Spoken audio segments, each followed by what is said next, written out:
नमस्कार दोस्तों, स्वागत है आपका हमारे YouTube channel GT defence academy पर। देखिए फ्रेंड, आज के वीडियो में हम बात करेंगे जो हमारा एक क्रैश कोर्स है आपके आर्मी के एग्ज़ाम के लिए, जिसमें हम इंडियन कॉन्स्टिट्यूशन को देख रहे थे। लास्ट वीडियो में हमने भारत की संसद के बारे में, राज्यपाल के बारे में, न्यायपालिका के बारे में, मुख्यमंत्री के बारे में डिटेल से बात करी। आज हम भारत के संविधान से जुड़े विविध सवालों को यहाँ पर देखेंगे। ऐसे सवाल जो आपसे आर्मी के एग्जाम में पूछे गए हैं, यानी प्रीवियस ईयर के सवाल हैं, इनको अतिरिक्त तथ्यों के साथ यहीं पर समझने का प्रयास करेंगे। ये हमारी इस क्रैश कोर्स की 7वीं क्लास होगी। अगर आपने इससे पहले की क्लासेस को नहीं देखा है तो आप उनको प्लेलिस्ट में जाकर देख सकते हैं। तो चलिए दोस्तों, आज के वीडियो को शुरू करते हैं। आज का हमारा पहला प्रश्न है, राज्यसभा में अधिकतम सीटें कितनी हैं? तो लास्ट वीडियो में हमने देखा था राज्यसभा में मैक्सिमम सीटें 250 हैं, जबकि वर्तमान में अभी हैं कितनी भरी हुई? 245। लोकसभा में कितनी है अधिकतम और भरी हुई कितनी है अभी, वो आपने कमेंट बॉक्स में बताना है, ठीक है। दूसरा सवाल है, राज्यसभा में राष्ट्रपति कितने सदस्य मनोनीत कर सकता है? तो राज्यसभा में राष्ट्रपति अलग अलग क्षेत्रों से 12 सदस्यों को मनोनीत कर सकता है, ठीक है। भारत के पहले लोकसभा के अध्यक्ष कौन थे? तो भारत के पहले लोकसभा के जो अध्यक्ष थे वो जीवी मावलंकर थे। यह भी पेपर में पूछा गया है। लोकसभा के पहले अध्यक्ष जीवी मावलंकर। वर्तमान में कौन है अप्रैल 2025 में? तो ओम बिरला वर्तमान में लोकसभा के अध्यक्ष हैं, ठीक है। भारत में सरकार कितने स्तर में बटी हुई है? तो भारत में सरकार कितने स्तरों पर है? आप सभी जानते हैं भारत में सरकार 3 स्तरों पर है। सबसे ऊपर आती है केंद्र सरकार, फिर आती है राज्य सरकार और फिर आती है हमारे नगर निकाय या पंचायतें यानी स्थानीय सरकार, ठीक है। तो भारत में सरकार के कितने स्तर हैं? 3 स्तर हैं, केंद्र, राज्य और स्थानीय, ठीक है। सर्वोच्च न्यायालय के मुख्य न्यायाधीश की नियुक्ति कौन करता है? तो सुप्रीम कोर्ट के मुख्य न्यायाधीश को नियुक्त करता है राष्ट्रपति। न सिर्फ मुख्य न्यायाधीश को बल्कि बाकी के जजेस को और हाई कोर्ट के जजेस को भी कौन नियुक्त करता है? राष्ट्रपति। सर्वोच्च न्यायालय के मुख्य न्यायाधीश की सेवानिवृत्ति की आयु कितनी है? तो सुप्रीम कोर्ट के जो चीफ जस्टिस होते हैं, बाकी के जो जजेस होते हैं, इनकी रिटायरमेंट एज है 65 साल, ठीक है। वर्तमान समय में सर्वोच्च न्यायालय के मुख्य न्यायाधीश कौन है? तो वर्तमान में मुख्य न्यायाधीश हैं जस्टिस संजीव खन्ना, ठीक है। ये कौन से नंबर के हैं न्यायाधीश? 51वें नंबर के। वर्तमान में भारत के सर्वोच्च न्यायालय में न्यायाधीशों की संख्या कितनी है? तो टोटल न्यायाधीश हैं हमारे पास 34, जिसमें 33 हमारे न्यायाधीश हैं और 1 मुख्य न्यायाधीश हैं, ठीक है। सर्वोच्च न्यायालय के पहले मुख्य न्यायाधीश कौन थे? तो हीरालाल जे कानिया, ये भारत के सुप्रीम कोर्ट के पहले मुख्य न्यायाधीश थे, ठीक है। उच्चतम न्यायालय की सबसे पहली महिला न्यायाधीश कौन थी? देखिए, सुप्रीम कोर्ट में अभी तक कोई भी चीफ जस्टिस नहीं बनी है महिला, लेकिन जज तो बनी है। सुप्रीम कोर्ट में जज बनने वाली जो पहली महिला थी उनका नाम था फातिमा बीबी, ठीक है। उच्च न्यायालय के मुख्य न्यायाधीश की नियुक्ति कौन करता है? तो अभी हमने देखा, चाहे वो सुप्रीम कोर्ट हो, चाहे हाई कोर्ट हो, चाहे वो हाई कोर्ट या सुप्रीम कोर्ट के मुख्य न्यायाधीश हो, सबकी नियुक्ति राष्ट्रपति करता है, ठीक है। ये पेपर में पूछा गया था। आपने गलत नहीं करना है कि सुप्रीम कोर्ट में तो राष्ट्रपति करेगा लेकिन राज्यों में राज्यपाल करेगा, वो गलत हो जाएगा। राज्यों में भी नियुक्ति कौन करेगा? राष्ट्रपति। अगला सवाल है, भारत सरकार का पहला विधि अधिकारी कौन होता है? लास्ट वीडियो में हमने देखा था भारत सरकार का जो पहला विधि अधिकारी होता है, सर्वोच्च विधि अधिकारी होता है, वो भारत का महान्यायवादी होता है, ठीक है। देखिए, ऐसा ही सवाल बनता है। यहां पर था प्रथम विधि अधिकारी, दूसरा है सर्वोच्च विधि अधिकारी, दोनों एक ही चीज है। किसे माना जाता है? अटॉर्नी जनरल, ठीक है। अगर यह सवाल होता राज्यों में कौन होता है सबसे उच्च विधि अधिकारी? विधि यानी कानूनी अधिकारी, यानी सबसे बड़ा वकील कौन होता है? केंद्र सरकार का।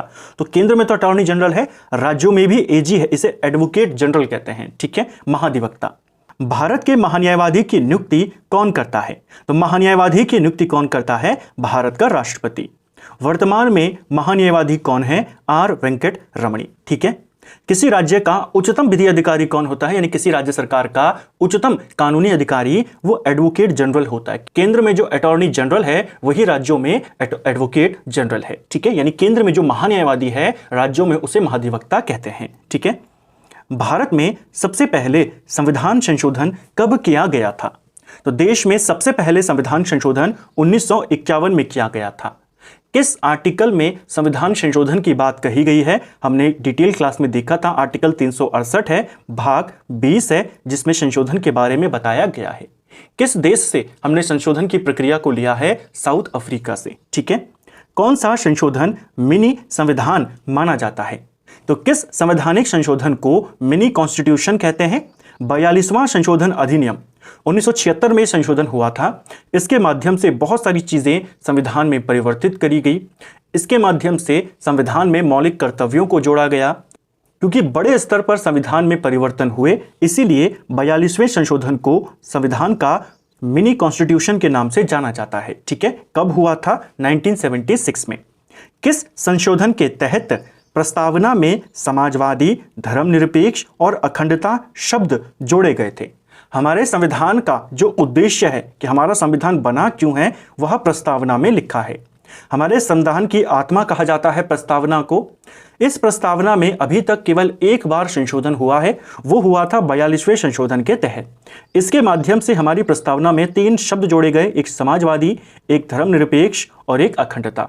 कब जोड़े गए? 1976 में 42वें संशोधन के तहत। ठीक है। किस संविधान संशोधन के तहत संविधान में मौलिक कर्तव्यों को जोड़ा गया था? तो अभी मैंने आपको कहा 42वां संशोधन। कब हुआ था? 1976 में हुआ था। ठीक है। किस संविधान संशोधन के द्वारा संपत्ति के अधिकार को समाप्त कर दिया गया? जैसा आप जानते हैं, हमारे पास अभी वर्तमान में मौलिक अधिकार कितने हैं? 6 मौलिक अधिकार हैं। शुरुआत में मौलिक अधिकारों की संख्या 7 थी, जिसमें संपत्ति का अधिकार भी एक मौलिक अधिकार था।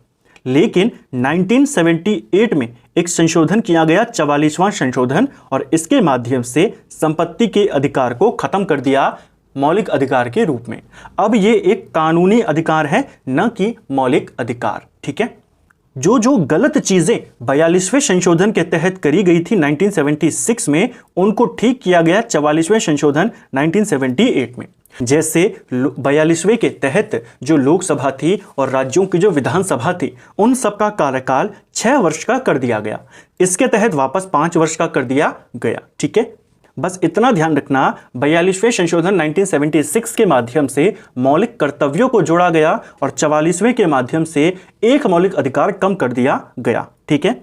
किस संविधान संशोधन के द्वारा आंतरिक अशांति के स्थान पर सशस्त्र विद्रोह जोड़ा गया? यह था 44वां संशोधन 1978। देखिए, हमारे संविधान में आपातकाल लगाने का प्रावधान है। किसमें आपातकाल लगाने का प्रावधान है पूरे देश में? 352। इसमें 3 कंडीशन पर, 3 आधार पर आप आपातकाल लगा सकते हो। पहली कंडीशन है कि भारत के ऊपर कोई देश हमला कर दे। दूसरी कंडीशन है भारत किसी देश के साथ लड़ाई में हो, तब आपातकाल लगाया जा सकता है। तीसरी जो कंडीशन थी वो थी आंतरिक अशांति, यानी देश में अगर थोड़ी सी अशांति है, उस आधार पर भी आप लगा सकते हैं। इसी तीसरे का, लेकिन किस प्रकार की अशांति, उसको स्पष्ट नहीं किया गया था। इसी का फायदा इंदिरा गांधी ने उठाया और उन्होंने आपातकाल लगाया। लेकिन 1978 में क्या किया गया? 1978 में इंदिरा गांधी चुनाव हार चुकी थी, जनता पार्टी की सरकार थी, मोरारजी देसाई उस समय प्रधानमंत्री थे। उन्होंने ये जो तीसरा वाला पार्ट है, ये कोई इसका गलत इस्तेमाल ना करे, इस आंतरिक अशांति शब्द को हटा दिया और इसकी जगह पर सशस्त्र विद्रोह को जोड़ दिया। ये भी कब हुआ? 44वें संशोधन के तहत। ठीक है। किस संविधान संशोधन के द्वारा 10वीं अनुसूची, जिसे दल बदल कानून कहते हैं, यह जोड़ा गया? हमारे मूल संविधान में जो अनुसूची थी, इनकी संख्या 8 थी। वर्तमान में इनकी संख्या 12 है। जो 9वीं अनुसूची थी उसे 1951 में, जो 10वीं अनुसूची थी उसे 1985 में 52वें संशोधन के तहत जोड़ा गया था। ठीक है। यही आपसे पूछा गया है। किस संशोधन के तहत मत अधिकार की आयु 21 वर्ष से घटाकर 18 कर दी गई? तो किस संशोधन के तहत पहले वोट देने का जो अधिकार था वो 21 साल के ऊपर के बच्चों को था, यानी लोगों को था। अगर आपकी उम्र 21 साल है तो ही आप वोट दे पाएंगे। लेकिन आज क्या है, आज आप 18 साल के तो वोट दे देते हैं। तो ये जो परिवर्तन हुआ कि अब 21 नहीं 18 को वोटिंग एज माना गया, ये हुआ 61वें संशोधन के द्वारा 1989 में। ठीक है। किस संविधान संशोधन के द्वारा अनुच्छेद 241A, जिसमें 6 से 14 साल तक के बच्चों के लिए निःशुल्क और अनिवार्य शिक्षा की बात कही गई है, ये जोड़ा गया? हमारे संविधान में 21A जो आर्टिकल है, जिसमें 6 से 14 साल के बच्चों को निःशुल्क शिक्षा उनका मौलिक अधिकार है, ये कहा गया। इसे 86वें संशोधन के द्वारा 2002 में जोड़ा गया था। ठीक है, ये कुछ इंपॉर्टेंट सवाल आपके संविधान से जुड़े हुए, जिनमें कई आपके क्या हैं, प्रीवियस ईयर के क्वेश्चन हैं। 2 MCQ हैं, इनका उत्तर देने का प्रयास करें। भारत के वर्तमान राज्यसभा के सभापति कौन हैं? अब आसानी से बता देंगे, जगदीप धनखड़ हैं। ठीक है, जगदीप धनखड़ ही देश के उपराष्ट्रपति भी हैं। अंतिम सवाल क्या हो जाएगा? भारत के वर्तमान लोकसभा के अध्यक्ष कौन है? यह भी सिंपल सा है, वर्तमान में लोकसभा के अध्यक्ष ओम बिरला हैं। ऑप्शन सी, ये भी आपका प्रीवियस ईयर का सवाल है, ऑप्शन सी सही उत्तर होगा। इसको भी आपने ध्यान रखना है। तो फ्रेंड्स, ये था हमारा आज का वीडियो, जिसमें हमने संविधान से जुड़े हुए विविध सवालों को यहां पर देखा। उम्मीद करता हूं आपको आज का वीडियो पसंद आया होगा।